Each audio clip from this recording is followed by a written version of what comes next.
Qué linda mañana del Señor, ¿verdad? Eh, Tengo Biblia nueva, está bien amolada. La mejor Biblia que usted puede tener es la que usted lee. O sea que a veces la gente me pregunta, pastor, ¿cuál es la mejor Biblia? La que tú lees. ¿Y cuál es la mejor manera de aprender de la Biblia? Memorizándosela. Sí, sí. Yo le pregunté a un scholar, amigo, un hombre que lee la Biblia. Ustedes conocieron a Bruce Clark, ¿se acuerda el norteamericano que vino, que predicó para el tiempo que estuvo con nosotros en tiempo de María, que él predicó aquí como 2 veces o una vez? Eh, Él era un erudito, o sea, Bruce Clark, aquel señor que estuvo aquí con nosotros, que parecía un hippie, que venía en chancleta a predicar. Yo andaba con él, fui muchas veces a servirle de intérprete. Y él estudió en Cambridge. Él pertenecía a comités de discusión de las nuevas versiones de Biblia que se estaban traduciendo. Él era de esta gente que llamaban expertos para ciertos temas difíciles, sentarse y estudiarlo. Era un experto en idiomas antiguos, era un experto en griego, en hebreo, en arameo. De hecho, la Biblia de su Biblia, el Nuevo Testamento era en griego y el Viejo Testamento en hebreo. Y él, ¿se acuerda que él leía, abría y él traducía simultáneamente del texto? O sea, él estaba ahí leyendo en hebreo, pero estaba traduciendo. Yo me di cuenta cuando él me dice, abran la Biblia en Génesis, y yo miro y yo lo miro así. No era la interlineal. ¿Se acuerda que yo les presenté la interlineal hebreo y griego del Antiguo? No, era la Biblia en hebreo. Y yo me quedé así asombrado porque él y yo habíamos hablado y y él traducía ahí directamente. Y yo le pregunto, Bruce, ¿tú recomiendas, pues, como yo estoy estudiando en el seminario, ese tipo estaba recién había terminado la maestría y tenía mi cabeza pensando qué voy a hacer ahora? Y yo le digo, ¿tú entiendes que yo debo de entrar más en profundidad? Porque yo había estudiado el griego y había hecho algunas traducciones de griego, eh, pero jamás en ese nivel. Y yo le digo, ¿tú crees que yo debo, para conocer y profundizar más en la Biblia, aprenderme el hebreo y el griego? Y él me dice, no. Pero me lo dijo así como tan natural. No, ¿y para qué? Y yo, ¿cómo que no? ¿Y para qué? Me dice, pero es que digo, bueno, déjame mirar, yo me crié, ¿sabes? Cuando yo tenía 12 años, yo leía griego, porque yo me crié en un escenario donde eso era normal. Por lo tanto, para mi afición y mi hobby eran aprender idiomas. De hecho, y él sabía muchos idiomas, él sabía francés, italiano, estaba aprendiendo español, sabía como 7 idiomas. Aparte de los lenguas, conocía sobre sumerio y todo eso. Y me decía, esa es mi afición. ¿Sabes? Yo he vivido para eso, pero en realidad tú no necesitas eso. Para eso está la vida traducida en nuestro idioma.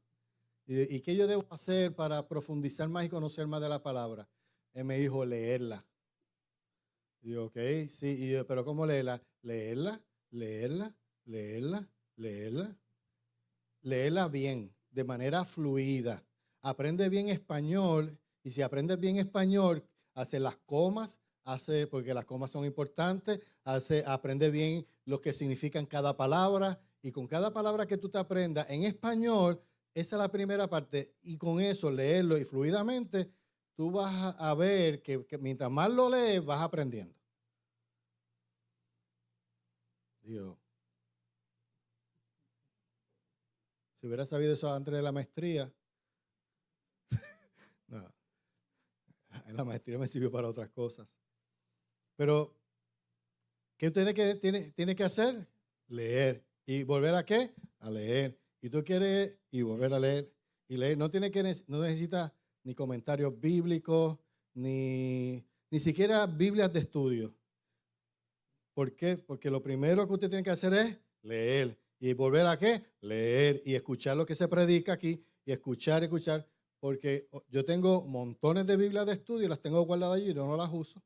Porque yo lo que hago es leer la Biblia. Yo sí consulto hago una consultoría de un comentarista a veces cuando quiero buscar un contexto, pero si yo leo el contexto de lo que dice, de hecho muchas de las Biblias ya tienen en la primera página de los libros, te dicen dónde fue escrita, cuándo, para dónde, Con eso y la lectura es más que suficiente. ¿Por qué? Porque el comentario, y a veces se lo traigo porque yo sé que muchas personas me han estado preguntando sobre Biblias de estudio. Y hago esta pausa. La mejor Biblia de estudio es la lectura que usted hace. Primero, hacer la lectura y leer. Y confiar en el Espíritu Santo que le va a estar guiando. Porque si usted depende de un comentario bíblico y otra cosa, y hay mucha gente que están leyendo libros de teología si todavía no ha leído ni siquiera la Biblia completa. Entonces, no tiene sentido hacer eso. No tiene sentido. ¿Sabe? Cuando ya usted haya leído la Biblia varias veces y ya usted la tenga marcada y usted ha reflexionado en ella, entonces podemos hablar de qué gente ha hablado sobre eso. ¿Ve? Si usted puede ver libros devocionales, muy bien, no hay problema. Pero irse a estudiar teología sistemática y todo eso, eso no está diseñado para ese tipo de lectura. Esas son otras categorías de investigación y de ejercicio de estudio. Parecería que está en la clase de miércoles, pero no lo es. Se toma esta oportunidad, esta coyuntura, para ayudarle. Vaya y lea la Biblia tal cual está. Amén. Y lea lo que dice ahí. Y permita que eso que está leyendo, en el nivel que está, usted haga las preguntas, escriba dudas. Eso es lo primero que se hace en un estudio. Porque usted va a buscar un comentarista, el comentarista, la mayor parte de las Biblias de estudio fueron escritas por una persona que tenía una intención específica sobre ese texto. Y usted va a leer otra Biblia de estudio y va a ser, si es una Biblia de estudio apologético, tiene enfoque apologético de algún autor. Yo lo que he hecho muchas veces cuando voy a ver hoy en día la Biblia, esta Biblia, de hecho en estos días fui a buscar, por eso terminé comprándome esta. Pero esta no es una Biblia de estudio, es una Biblia, no le voy a decir la versión porque es la Biblia de las Américas, que ha sido una de mis lecturas favoritas, la nueva Biblia de las Américas. Me gusta, pero a mí me encanta la Biblia, la Biblia Reina Valera de 1960, la NBI también me gusta. Pero como esta es una de las lecturas que lo he leído, la Biblia textual, la Biblia crítica, toda la he leído. Pero esta Biblia siempre me ha gustado, la Biblia de las Américas, porque representó un momento de entrar en la escritura de mi vida y porque es una buena traducción. Así que me compré simplemente, la compré porque dije, fíjate, ya estuve leyendo la del 60, déjame volver. Sabe que yo tengo tres direcciones. NBI, que es la que oficialmente usamos aquí, a no ser que pronto me dé con que cambiemos y variemos la versión. La Biblia de las Américas, que es una extraordinaria traducción. Hay muchas Biblias, la nueva traducción viviente para los jóvenes, que es un lenguaje más como actualizado, o la Biblia en lenguaje actual. O sea, todas esas Biblias son buenas, todas son buenas. No me pregunte cuál es mejor.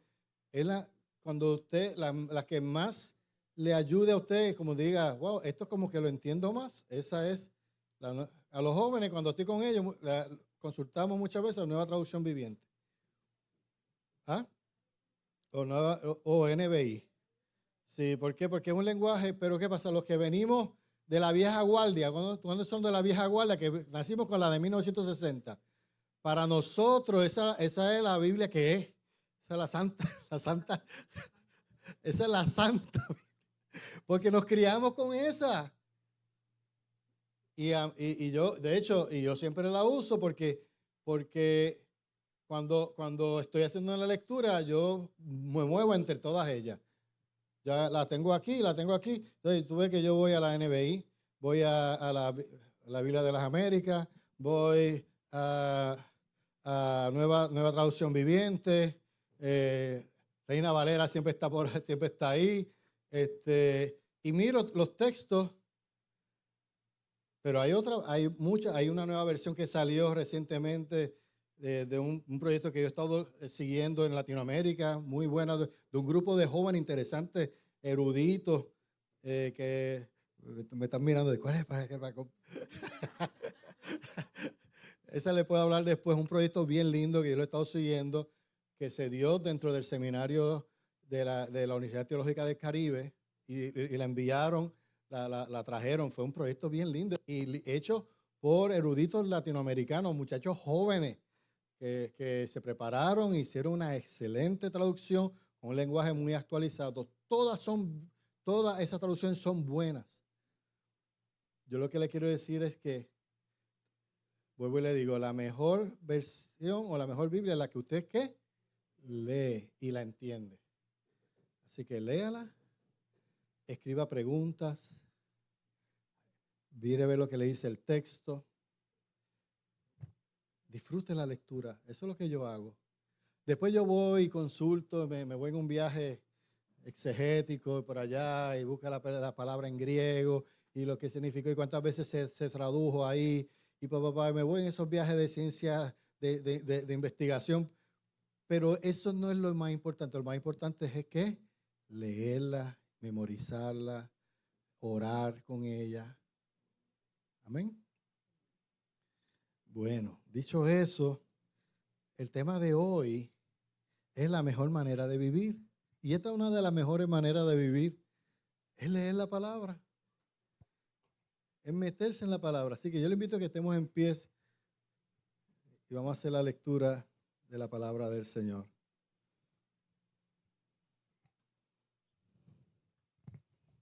Bien, la lectura de la palabra se encuentra en Filipenses 2.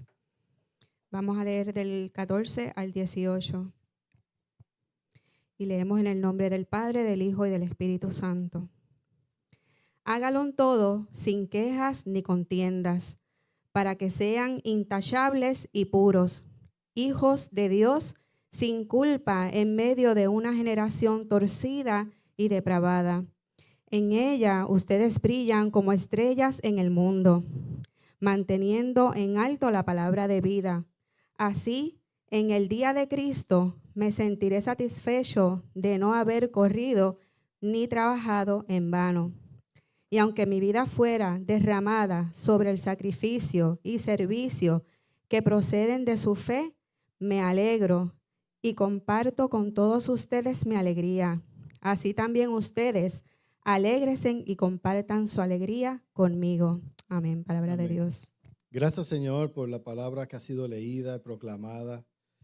Gracias por esta carta de Pablo a la iglesia de Filipenses, una iglesia amada, querida por Pablo.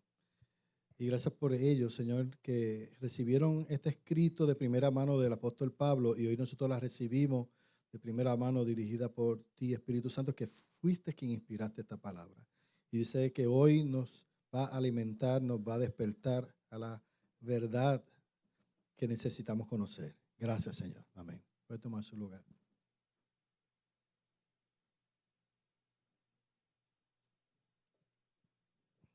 La iglesia de Filipenses o de Filipo es una iglesia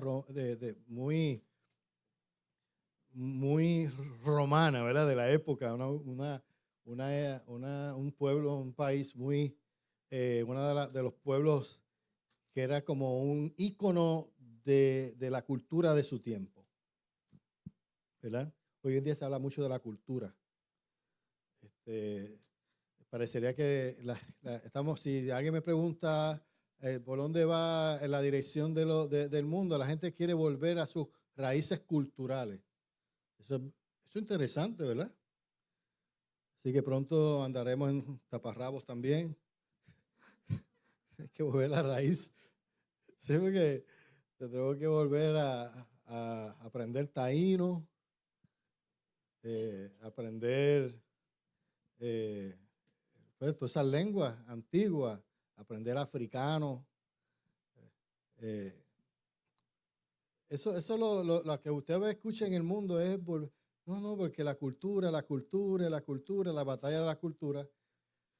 Pero en realidad la cultura, en lo que estamos inscritos, sabemos que nuestra ciudadanía no es de la tierra, sino es del cielo, amén. Y somos puertorriqueños. Y hay algo que es vital que tengamos claro, es que el interés de Dios en la obra que está haciendo en cada uno de nosotros no es cambiar nuestra identidad cultural. Porque si nacimos en Puerto Rico y Dios permitió que por su soberanía naciéramos aquí, pues somos boricuas para que tú lo sepas, ¿verdad? O sea, eso no está mal. Yo soy boricua, ¿para qué? Para que tú lo sepas. O sea, estamos orgullosos. Bueno, el que nació aquí. Jim es casi boricua, para que tú lo sepas. Pero eso ¿verdad? Es interesante, ¿verdad? Como el que viene a Puerto Rico termina en un momento dado casi adoptando, ¿verdad? Ya nuestra cultura, porque nos vamos reculturalizando. Podríamos decir eso, ¿verdad? Como que somos impactados por lo que el escenario, la influencia de ese entorno donde nos criamos. Yo nací en Nueva York, en Brooklyn. Mi primer idioma fue el inglés. El primer himno nacional que escuché fue el de Estados Unidos. Todavía cuando lo escucho me tiembla el corazón, porque era que yo me paraba delante en la bandera y tenía mi corazón y lo cantaba. Y todavía lo escucho y me toca, porque fue el primero que escuché, curiosamente. Y me es llamativo como todavía a este tiempo lo escucho y digo, wow, eso me recuerda a mi niñez. Sin embargo, me formé en Puerto Rico y yo recuerdo en mis tiempos de muchacho, cuando yo decía que yo era puertorriqueño, los compañeros me decían, tú no eres puertorriqueño, tú eres New Yorker. Y yo decía, pues, pero y me pusieron ese estigma, no, este es el New Yorker, este es el New Yorker. De hecho, y hasta hace poco todavía tenía ese acento en neoyorquino. Recuerdo una vez una persona de aquí del Pueblo Dorado me decía, pastor, yo lo aprecio mucho, pero detesto su acento neoyorquino. Y yo pensaba que ya yo lo había superado. Así que, G, no te preocupes.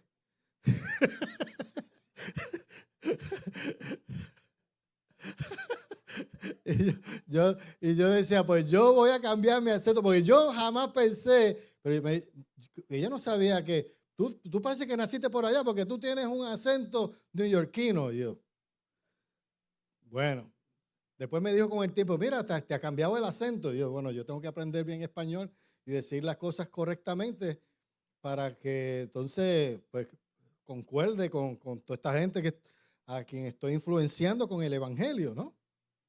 Yo lo que le quiero traer con esto es que el apóstol Pablo, cuando hablaba y presentaba su evangelio, él estaba muy consciente de la cultura y estaba muy consciente de la política y estaba muy consciente del escenario social y espiritual.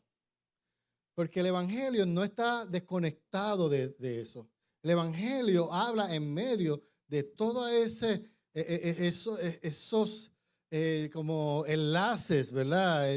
Porque todos estamos alambrados mentalmente con nuestra cultura, nuestra política, nuestro elemento social. Todo eso afecta quienes somos. Usted habla como la cultura lo ha hecho.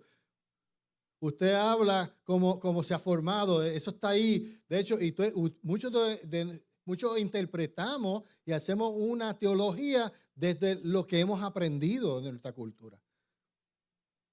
Hasta la superstición se mete dentro de la cultura. Yo escucho Hay gente que dice, no diga eso para que no se dé. Y cristianos que dicen, no lo diga no lo declare, dicen por ahí. Mira, no declare eso, yo lo reprendo en el nombre de Jesús. Pero eso no es cristiano.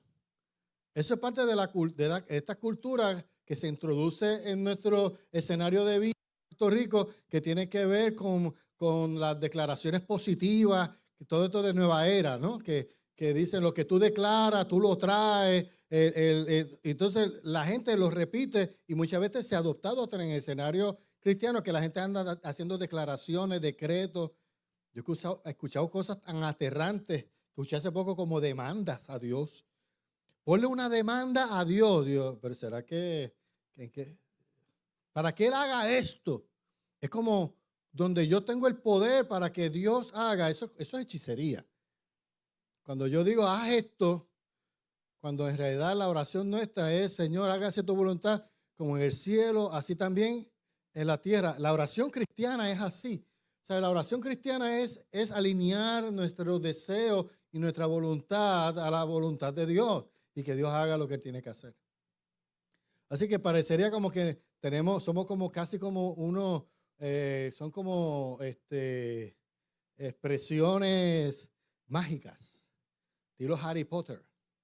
Si dice la palabra, necesitamos solamente conseguir la varita y ya. Dilo. La gente que me dice, pastor, declare la palabra para que se me quite el dolor de cabeza. No, yo voy a orar en el nombre de Jesús. Yo entiendo lo que me están diciendo porque yo fui parte de ese lenguaje. Amén. ¿Están conmigo?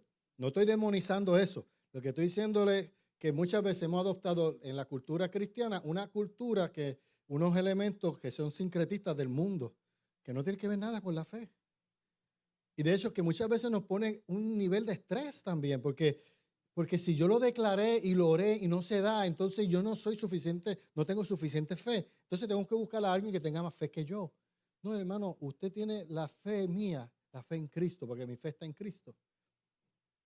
Ahora que nos podemos unir en fe y orar y creer. Y creemos que el Señor lo hace. Pero ya entrar en este asunto de casi torcerle el brazo a Dios para que Él haga algo, eso desata un nivel de ansiedad profunda. Y si ya tenemos una ansiedad del mundo, ahora la traemos a la iglesia y vivimos con la ansiedad de que vamos a hacer esta oración. Yo en estos días, usted sabe por lo que yo he estado caminando en estos días, lo que estamos viendo en este pueblo, y yo sentí la presión de gente que me llegó a decir, o compañeros ministros, si hubiéramos ido y hecho tal oración, no estuviéramos viviendo lo que está pasando ahora. Yo digo, ¿pero será que tú tienes más poder que Dios? ¿Que la voluntad de Dios? Que te da tú más poder que toda la oración. Tú sabes toda la gente que ha estado orando, estuvo orando. Ahora, mire qué ingenuos podemos ser. Como que la oración de uno tiene más poder que la oración de todo y el deseo del corazón de todos. Eso va en contra de lo racional espiritual. ¿Están conmigo? Y el apóstol Pablo estaba trabajando con esa realidad. Y con la iglesia de aquel tiempo, de la iglesia filipense, y él conocía lo que ellos estaban viviendo, y desde el comienzo de la carta, él les habla a ellos y les está diciendo, tengan cuidado de esto, tengan cuidado de esto otro. Porque estaba claro el apóstol Pablo de lo que se estaba viviendo. Se estaba viviendo en tiempos muy difíciles. Y Pablo, una de las cosas que llama la atención de la cultura que hoy en día está ocurriendo es que era evidente un ambiente de insatisfacción, de queja, de actitudes de contienda. Porque Pablo lo expresa cuando usted lee el escrito que Pablo le está hablando a la iglesia filipense, desde el comienzo de la carta, él está llamando la atención. Tengan cuidado con la murmuración, tengan cuidado con la queja. Si alguien te está advirtiendo eso y lo hace con amor, es porque algo está pasando.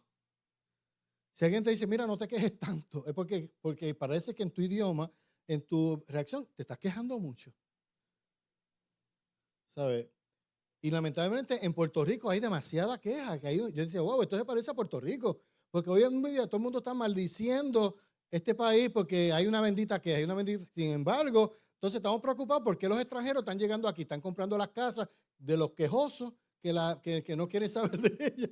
Y entonces las compran Y la siguen comprando y cada vez hay más gente mudándose de diferentes países para Puerto Rico porque llegaron a Puerto Rico y encontraron a Puerto Rico sabrosísimo, glorioso, extraordinario, pero el puertorriqueño se ha dejado minar por una mentalidad de murmuración. De hecho, quejarse es murmurar.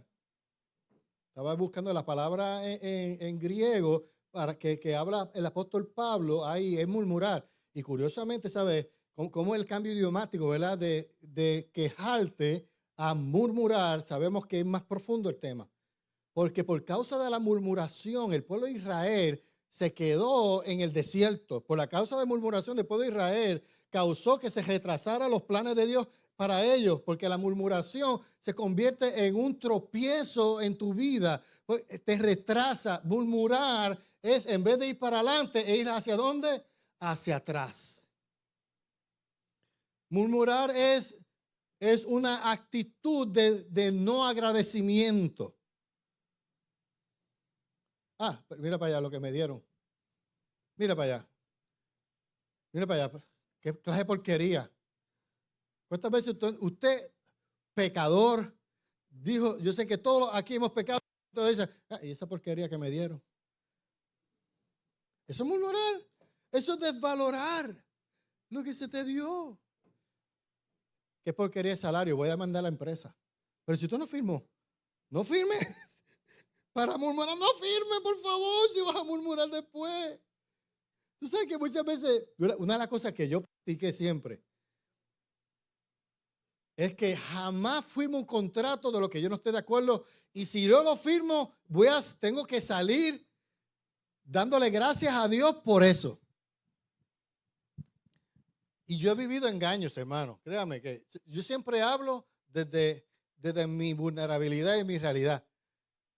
Y Emi sabe una vez que yo firmé un contrato. Ay, Dios mío.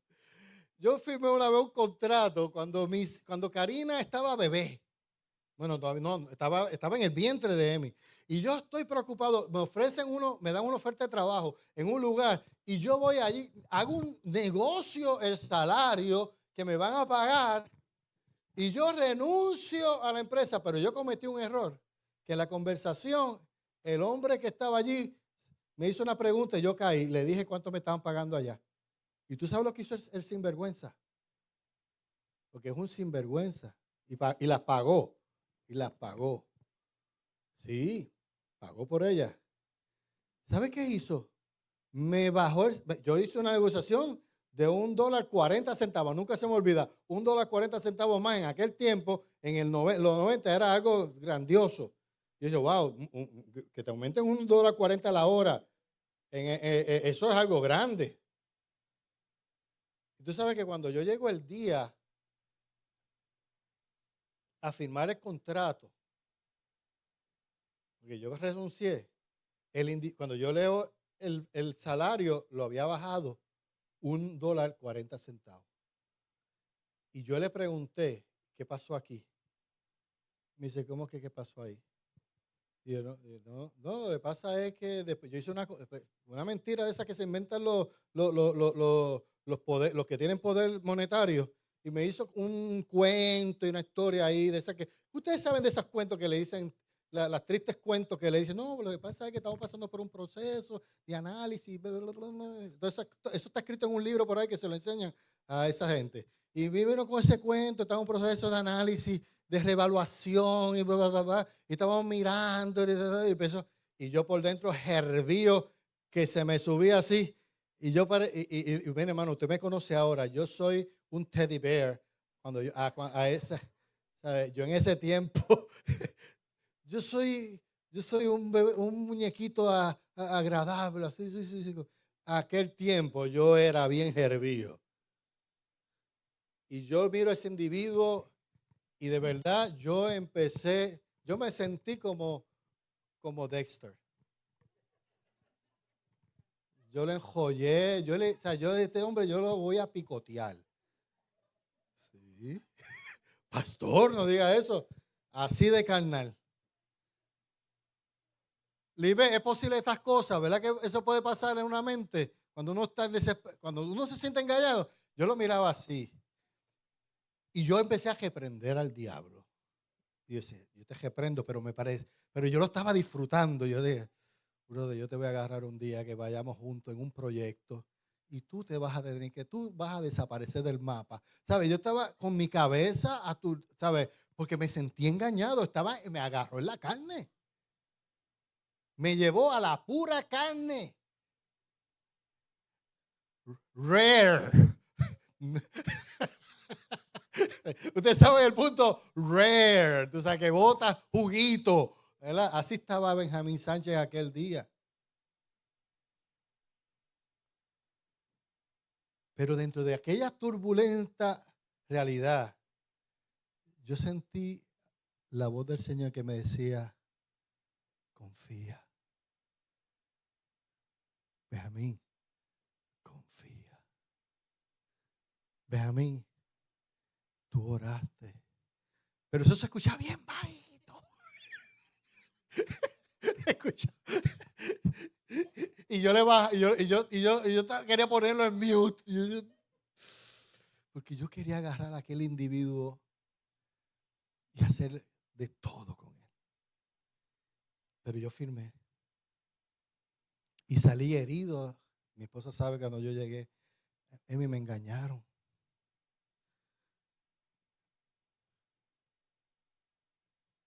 Pero yo le dije al Señor, Señor, tú me trajiste hasta aquí.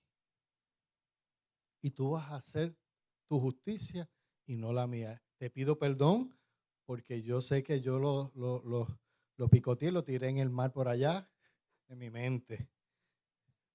Pero yo te pido perdón, estoy exagerando un poquito, pero hermano, casi un 85% de lo que... El asunto de esto es que yo me fui delante del Señor y le dije, Señor, tú conoces mi casa, tú conoces que Emi está embarazada, que estaba con aquella pimpolla así ya, o sea, era como un escenario, y yo el otro día estaba viendo las fotos y yo, Dios mío, tan muchachito que éramos. Señor, tú tienes control, yo oré y yo sé que tú me estás guiando, yo no entiendo ahora, pero tú me ayudarás a entender. Y yo nunca se me olvida que yo hablé con alguien allí y le dije, brother, al que iba a ser mi supervisor, le dice, aquí como, o sea, yo le iba a decir un montón de cosas, pero yo, Señor, aguanta mi lengua porque cada palabra que diga me puede comprometer. Así que usted tiene que tener cuidado las cosas que usted dice, y eso es cierto, son porque te comprometen. Y yo lo único que yo quería decirle un montón de cosas, pero yo le decía, lo que yo firmé no fue lo que se acordó. Eso me preocupa mucho sobre ustedes como empresa, pero yo voy a esperar, y así le dije, yo voy a esperar en Dios, porque él era una persona creyente, yo voy a esperar en Dios. Y voy a confiar en los procesos de Dios. Y Dios hará justicia en su momento, y yo descansaré en él.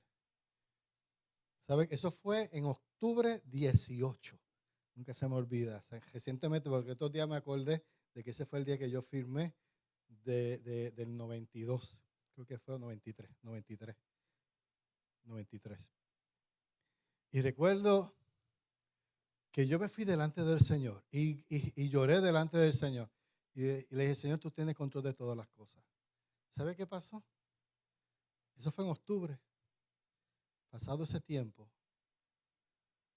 yo seguía haciendo el trabajo y lo hice como si me estuviera ganando $10 más. Me esmeré, me esforcé, lo hice con todo mi nivel competitivo. Y yo voy a hacer el mejor trabajo, pues yo no puedo murmurar ahora porque yo firmé el contrato. Y si yo firmé el contrato, yo represento esa firma. ¿Es cierto o no es cierto? Usted firmó ahí. Yo no puedo ir ahí al rato, ponerme a bochinchar del jefe, decirle, porque si me engañó me voy. No, yo dije, no, yo lo voy a aceptar. Sé lo que yo hice, yo trabajé como para lo que yo firmé. En diciembre de ese año, al individuo lo deportaron de Puerto Rico. Porque lo que él me había hecho a mí, no solamente lo había hecho ahí, lo había hecho en otras áreas de la empresa, lo deportaron del país, no era de este país. El asunto es que lo deportan y el que es, y se abre, y ahí se abre una puerta en la empresa, y el que es mi jefe, que es creyente, me dice, mira, se abrió una oportunidad en una posición que paga un buen salario. Y yo, pues yo voy a solicitarla. Y él me dice, no la puedes solicitar porque yo no te voy a permitir que tú vayas a esa posición, porque esa posición significa haber saltado casi 15 años en la empresa para tú poder llegar a esa posición. Y yo, eso es lo que tú estás diciendo. O sea, que y me dice así, como único tú puedes llegar a esa posición, es que a mí que otra compañía me haga una oferta y yo me vaya para esa empresa. Entonces, si yo no estoy, posiblemente otro te reconozca y te dé esto parece como del Antiguo Testamento. Yo estoy viviendo en el Antiguo Testamento del poder de los reyes. Eso como de ese poderío escenario. Dice, mientras yo esté aquí, así yo conocí a esa persona como una persona de un alto nivel espiritual. Y ahora me dice a mí, como el mismo Satanás me está hablando, mientras yo esté aquí, tú no vas a subir. ¿Y sabe qué yo le dije? Pues ¿sabes qué? Yo ayer estuve orando por ti. Porque yo oro para que el Señor te bendiga cada día. Porque tú eres mi jefe. ¿Sabe qué va a hacer el Señor? Si yo soy profeta de Dios. Una empresa te va a llamar antes de un mes y tú te vas a ir de la empresa y la posición esa me la van a dar a mí. Y él me dice,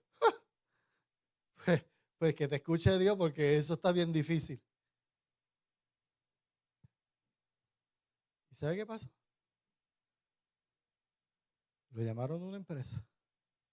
Se lo llevaron de la empresa. Y él me dice, váyame, wow, Dios te escuchó. Y digo, no, lo que pasa es que como a mí Dios me trajo aquí, ahora yo entiendo que Él es el que está guiando mis pasos. Así, si tú te estás oponiendo a lo que Dios quiere hacer, pues Dios te va a mover a otro lugar. Y se lo movieron de la empresa. A los dos que se oponían se fueron. ¿Y sabes qué pasó? El Señor trajo a uno. Mire, por eso que yo digo que esto parece una historia del Antiguo Testamento, porque a mí me tocó resolver un problema a nivel de gobierno cuando a la autoridad de puerto se había estancado. Eso fue un proyecto para allá de 90 y pico, que hubo hasta una demanda de gobierno porque habían traído unos sistemas que no funcionaban. Y ahí estaba uno que fue gobernador o fue candidato al gobierno, que fue director de puerto. El asunto de esto es que en ese escenario tan difícil, yo había tomado un entrenamiento, me había preparado, y el día que había que resolver el problema, todos los que estaban capacitados no estaban en Puerto Rico, y el único que quedaba que podría a lo mejor hacerlo era yo, y yo era nuevo. Y todas las voces que se arriesgaron a mí me decían, Benjamín, no lo hagas porque si te sale mal, te van a botar de la compañía, porque eso es un problema grave. Y yo le dije, bueno, si el Señor me trajo hasta aquí, Él me va a guiar hasta allá. Y yo voy a ir y voy a venir. Y cuando venga, traeré la solución. ¿Sabes que yo había tomado un seminario antes de eso, una certificación de sistemas operativos Unix? Y curiosamente, yo hice una pregunta al final del curso. Y yo le dije, ¿cómo yo puedo modificar el sistema de Unix en estas variables? Eso es algo muy técnico. ¿Cómo yo puedo modificar el sistema de Unix en estas variables para hacer un tuning al sistema de manera que pueda expandir la capacidad de memoria y la capacidad para poder integrar otros elementos exteriores un montón de terminales y printer y todo eso? Y el que está dando el curso me dice, ese curso no es de esta clase, ese curso es del curso, 2 cursos avanzados. Pero como tú estás preguntando, te lo voy a contestar. Y yo escribí todo lo que él me dijo. ¿Sabes qué? El problema que había en la autoridad del puerto era la misma pregunta que yo le hice a él. Ahora, la gloria no era de Benjamín, era de Dios porque Dios me lo anticipó. Y me acuerdo que yo me llevé a un compañero y en ese proceso el Señor me guió sin entender muy bien, pero yo seguí y confié en que lo que yo tenía en aquella libreta iba a resolver aquel problema. ¿Sabes qué? Se resolvió. Y en cuestión de Eso fue en noviembre. En diciembre hubo todos esos cambios que movieron a toda esa gente. En enero estaba yo en el frío en Estados Unidos en un adiestramiento especializado para la posición. Y cuando llegué, el que yo le ayudé a resolver el problema estaba en otro departamento, era un gerente general de otro departamento. Y ese señor me dice, Benjamín, esto tiene que servir de testimonio para alguien aquí. Así que esto no estaba en el mensaje. Me dice, Benjamín, me dice, era un gerente del área de software. Y yo era del área de ingeniería. Me dice, Benjamín, yo no soy el gerente de tu departamento. Y yo no puedo hacer nada, luego que resolvimos el problema, no puedo hacer nada ahora mismo para cambiarle el estatus tuyo. Pero sí te digo algo, el día que yo esté, y si me toca estar, o tú estés conmigo, o yo esté contigo en tu departamento, ese día tú y yo vamos a arreglar. ¿Sabe qué pasó? En el tiempo que yo me fui para Estados Unidos, volví, cambiaron, y ese señor vino a ser el presidente de mi división. Y cuando yo llegué a la oficina del adiestramiento de Estados Unidos, la conversación primera de nosotros fue, ¿cómo tú vas ahora a responder? Porque él mismo dice, yo te debo a ti algo, yo tengo una promesa. ¿Y sabe qué hizo Dios? Ese día el Señor me honró la obediencia y la confianza en Dios. Y del 1.40 que me habían robado, me devolvieron casi $5 la hora de aumento de salario. Y los que están en la empresa privada saben que eso no se da, era el aumento más elevado que se había hecho en la empresa en toda la historia. Porque Dios lo guió. ¿Qué yo le traigo a esto? Usted tiene que confiar en el Señor. Y dentro de una cultura donde lo que se promueve es la queja y donde lo que se promueve es el desacuerdo, y aquí estamos en el mensaje.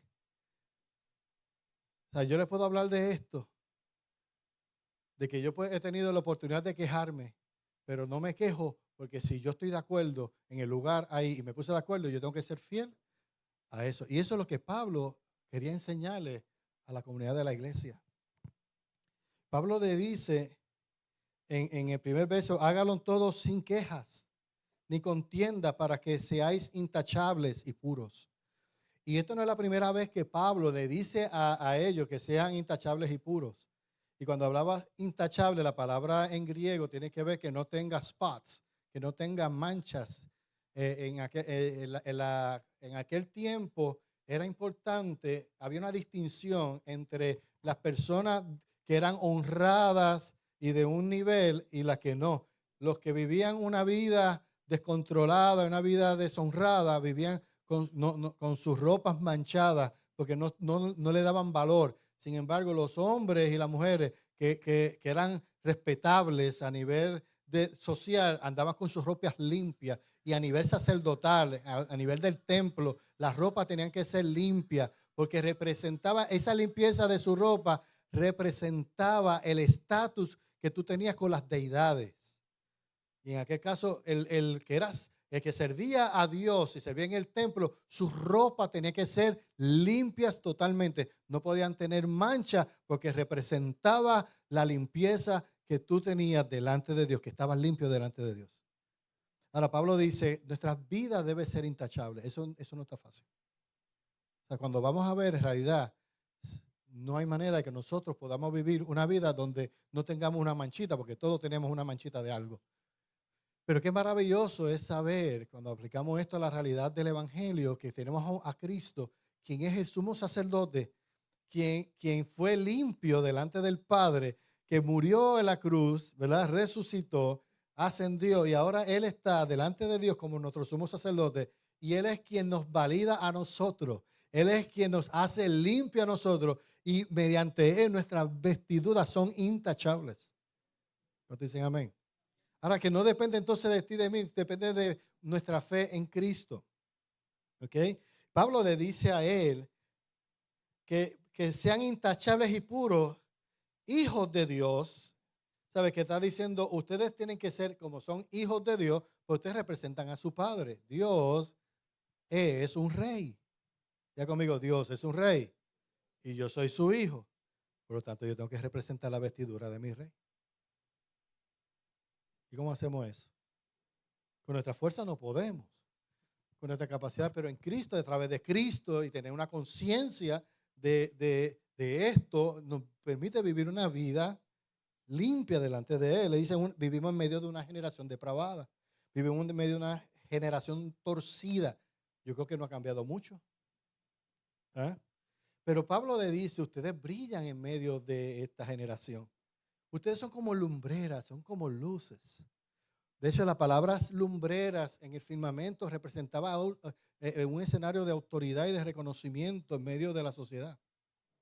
Cuando hablamos de estrellas, de hecho, hoy en día se utiliza para darle la distinción a alguien muy reconocido, a una persona de mucha influencia, ya sea en la música, dice, esta persona es una estrella.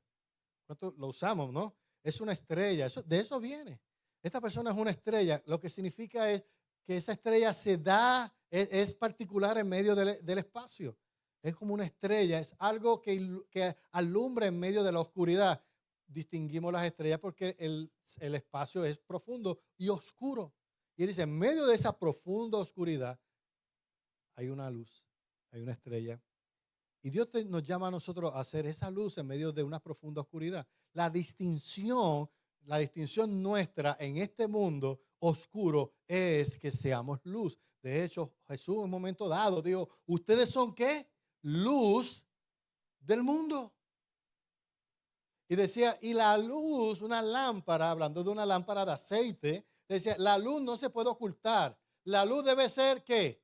Puesta afuera, hay que descubrirla. Usted no puede ser un cristiano que es luz, pero está escondido. Y muchas veces vivimos así. Somos cristianos en nuestro trabajo, pero nos escondemos. No queremos parecer cristianos. Nos tapamos nuestra luz y creamos oscuridad artificial alrededor de nosotros. Tú sabes que creamos un escenario artificial cuando somos llamados a hacer luz, pero nos cubrimos nuestra luz, la tapamos, creando una oscuridad artificial. ¿Me están entendiendo eso, verdad? Yo sé que sí. ¿Por qué? Porque queremos no ser distinguidos. Pero el Señor dice, oscuridad. Pablo decía, el mundo está cada vez peor. Puerto Rico está cada vez peor. El escenario social está cada vez peor. La crisis económica está cada vez peor. La crisis laboral está cada vez peor. Pero nosotros nos toca como creyentes no ser parte de esta quejumbra, parte de este discurso.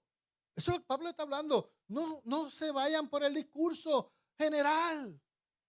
El mundo necesita escuchar una palabra de esperanza.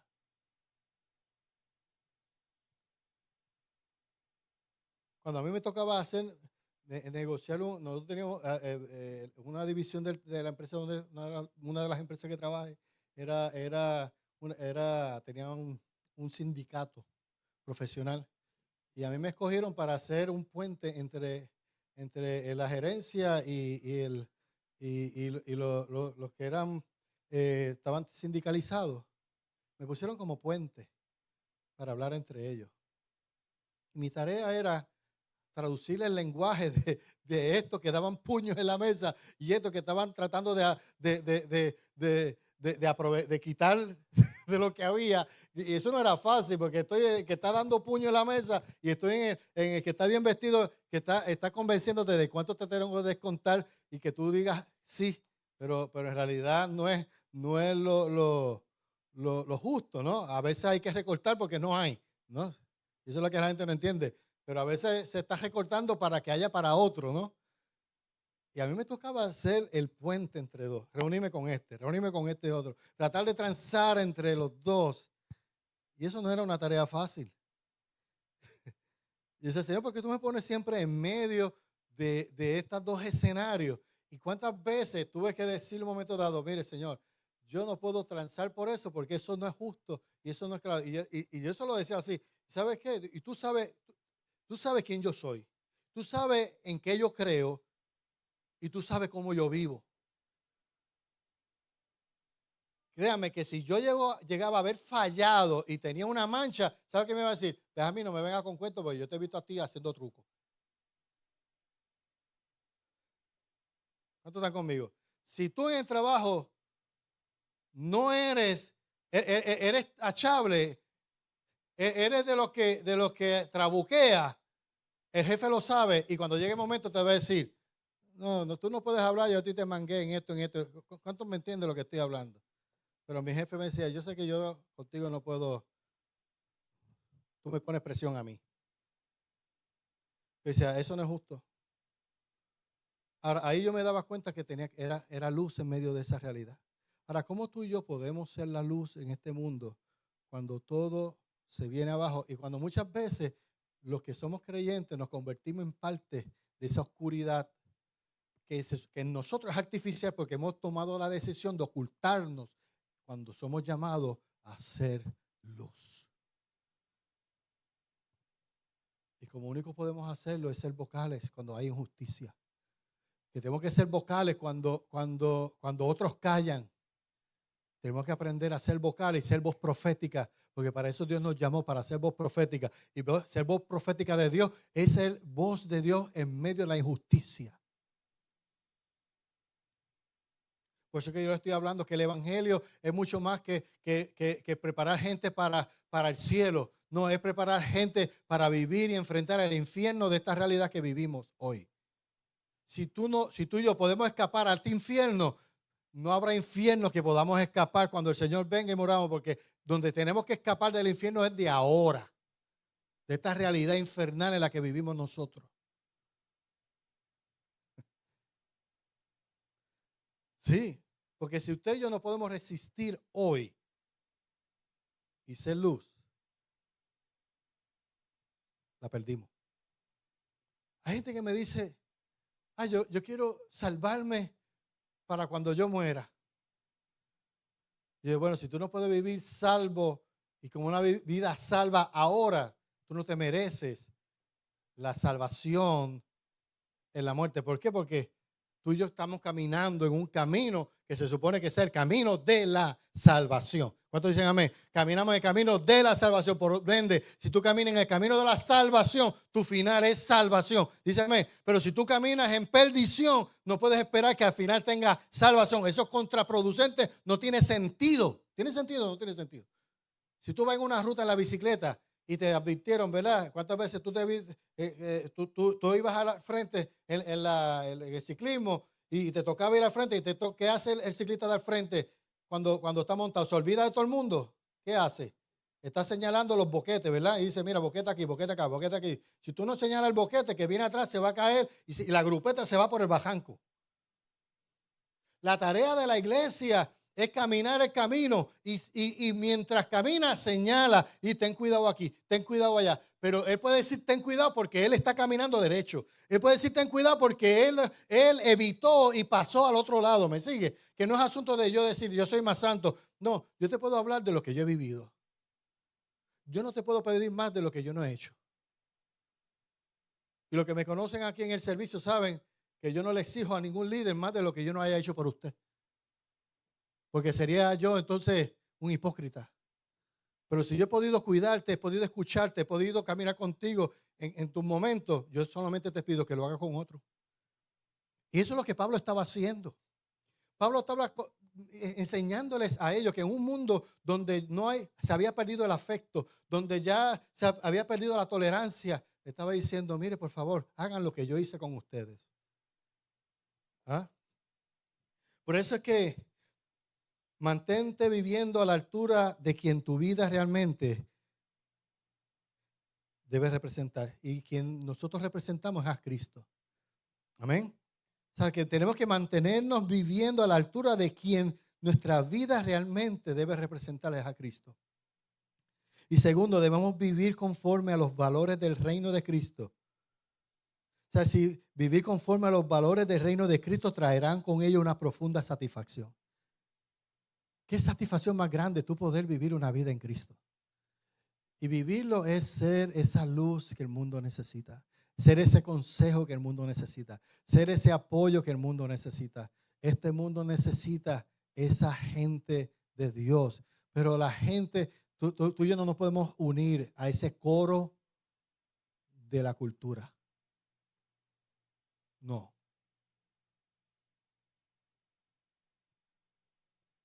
Y si hay una cultura eclesial o de iglesia que siguen esos preceptos y practican esa vida, aléjate. Pablo se lo decía.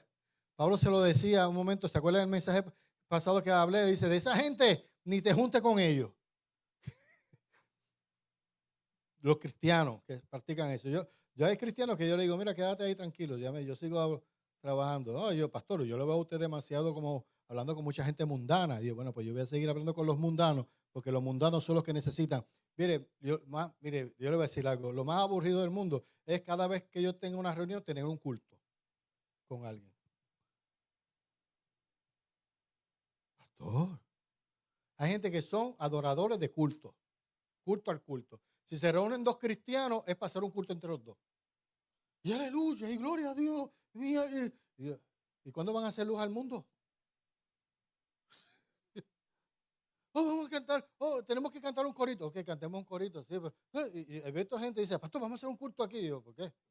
Yo me he encontrado con gente, una vez estaba en un crucero y me encuentro a alguien y me dice, pastor, tenemos un culto ahorita. Y yo, ¿ahorita? Sí, lo pusimos en la lista para que usted predique, pero a mí nadie me preguntó. Y yo andaba en pantalones cortos, yo estoy de crucero. Y no, pero el hermanito dice, no, aquí hay un pastor, está por ahí, búsquenlo y para hacerle el culto. ¿Se acuerda de eso? Y yo dije, Señor amado, y no se puede reunir con unos mundanos y hablarle del Señor. Yo andaba con un montón de mundanos hablando de Cristo. ¿Cómo está? Pero hablábamos. De hecho, le dije, mira, de hecho andaba con ellos y dice, mira, me invitaron y me fui en pantalones cortos y cuando yo llego así, estaba todo el mundo encorbatado y enchalinado para el culto. En un crucero a las 10 de la mañana. Y el pastor de la iglesia Casa de Bendición llegó en pantalones cortos con una camisilla y después vino, no sé si se acuerdan, que había una mesa así, cogí y hice así, ¡fua! Y me senté. Y todo el mundo me miró así. Saludos y bendiciones. ¿Están bien? ¿Están contentos? Y me traje a la trulla con la que estaba hablando, que eran ¿sabe quiénes eran? Los que hacen los paris en todo aquello, me los traje para allí. Y digo, mira, le traje unos amigos. Y mucha gente se asustó y decía, ese pastor mundano, que viene en pantalones cortos. Y yo, no, ¿cómo iba a venir? En chalina iba a venir. Les prediqué, les hablé del Señor. Eso es ser luz. Yo no tengo problema con andar por ahí, porque cuando tú eres luz, yo no tengo que ser luz y ir al cuarto. Pero pues déjame ir al cuarto y ponerme el garment de sacerdote para venir para acá. La vestimenta. No. Vamos a ministrar ahí. Si estoy en la playa y veo alguna necesidad, allí le predico. Si estoy en la cancha de tenis o en el pickleball, me siento allí y allí le hablo del Señor.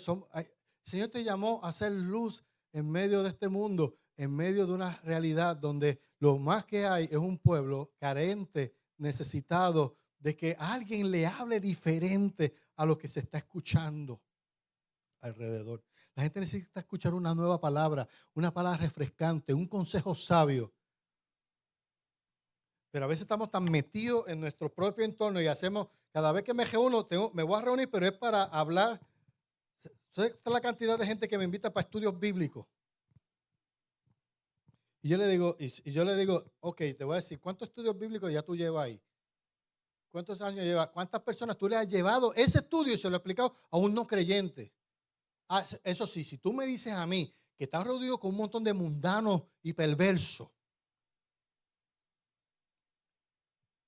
y estás con ellos reunidos por allá, de no sé dónde, y tú quieres, y tú estás hablándole del Señor y tú quieres que ahí sí yo me alegro y voy.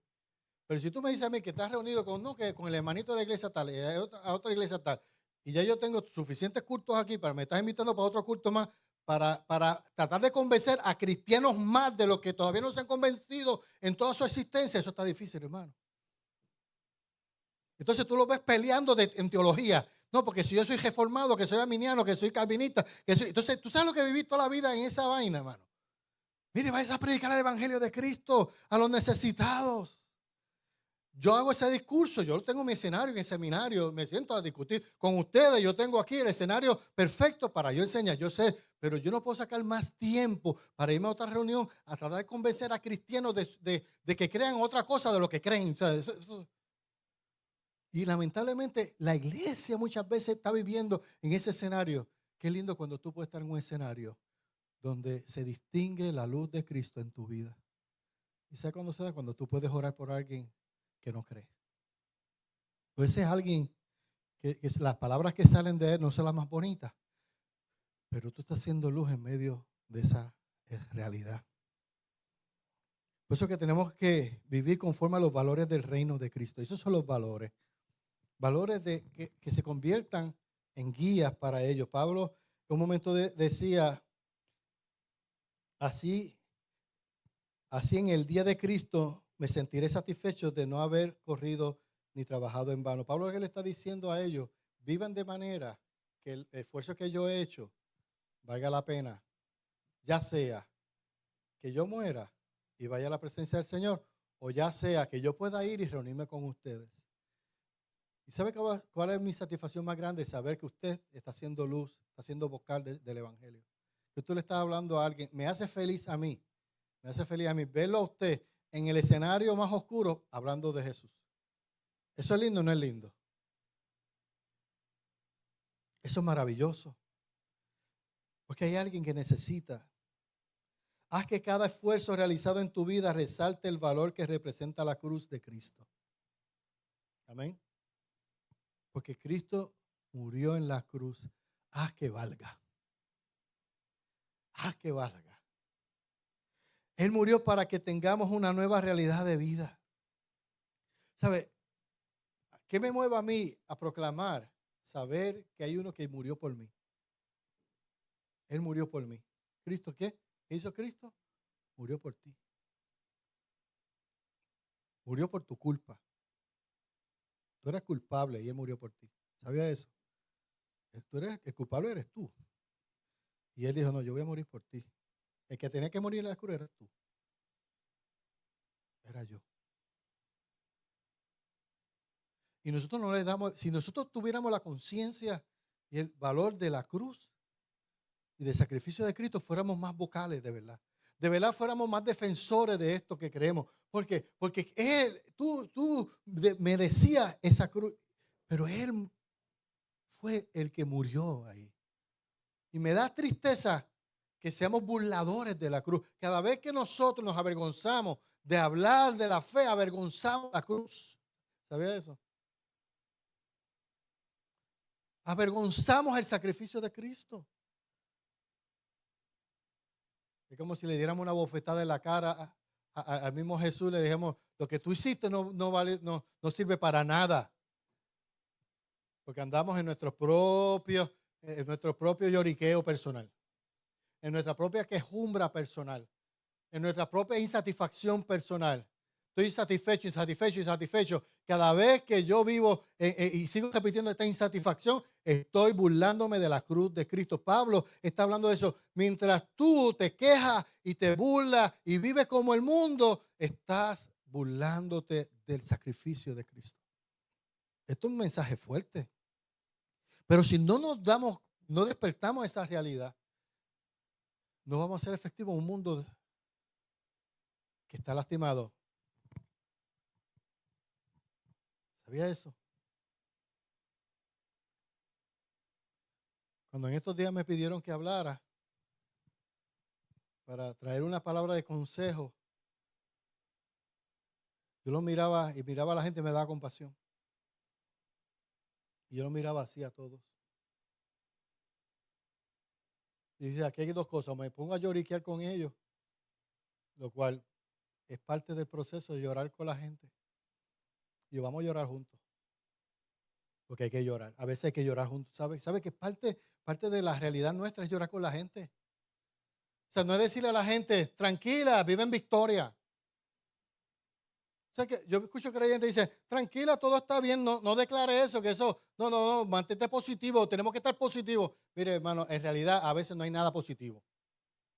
No hay nada positivo para estar. No me venga con esa vaina. No hay nada positivo. No, cuando yo veo escenarios tétricos, nada positivo que hay, nada positivo que hay. Seguro que vamos a lloriquear aquí un jato porque nada positivo que hay. Esto es para llorar. Señores, eso es ser, hay que llorar. Y hay veces que te digo, ok, vamos a lloriquear tú y yo aquí juntos. La mejor luz que tú puedes hacer es llorar en medio de los que lloran, es sufrir en medio de los que sufren, es gemir en medio de los que gimen, es estar ahí con ellos y estar presente, pero en medio de ese escenario tú lloras y gimes, pero tú lloras con propósito, tú lloras con intención, tú lloras diciendo, Señor, en medio de todo esto, tú estás con nosotros, tú nos guías en medio de este dolor y vamos a salir juntos llorando, enfangados, enchumbados de lágrimas, pero vamos a salir porque tú lo conociste primero que nosotros, tú sufriste primero que nosotros. ¿Vieron la diferencia? Una cosa es, triste es las lágrimas de que no conoce a Cristo.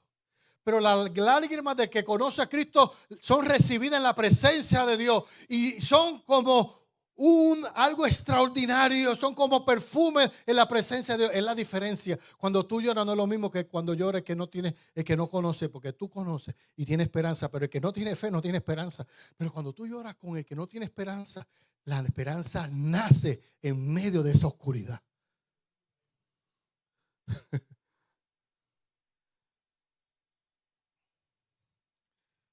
Y si el evangelio no te sirve, entonces en esto tu vida es un desperdicio. Mi vida es un desperdicio. Y me he tomado este tiempo, ¿sabes por qué? Porque muchos de ustedes se le corre la vida con esto. Amén. El apóstol Pablo estaba hablando claramente. Y él decía a Pablo en ese versículo 18, así también ustedes alégrense y compartan su alegría conmigo. Pablo estaba encarcelado y él le dice, yo ahora no tengo razones para estar muy alegre, ¿verdad? Porque estoy encarcelado, pero tu alegría me ayuda. Dile que está a tu lado, tu alegría me ayuda. Mira eso. ¿Sabe que el gozo, y con eso quiero cerrar, el gozo que produce la nueva vida en Cristo es contagioso? La alegría tu alegría se convierte en mi alegría. Por eso es que cuando yo lloro y sufro y te veo alegre, tu gozo me alegra. Mira eso. Tu gozo me anima. Tu gozo me levanta. Por eso es que necesitamos compartir ese gozo. Hay días de llorar, pero hay días de alegrarnos. Y qué bueno cuando podemos celebrar la alegría. Qué bueno cuando podemos celebrar el gozo. Qué bueno cuando podemos estar juntos en las lágrimas y en la celebración. Porque aunque hayan lágrimas muchas veces, esas lágrimas están acompañadas de esperanza, de gozo y de alegría. ¿Sabes que hay lágrimas llenas de alegría? Saber que Dios está presente me da sumo gozo, aunque llore, aunque tenga lágrimas. Y el Señor quiere que tú puedas y yo podamos hoy vivir la vida de la mejor manera. Estemos en pie.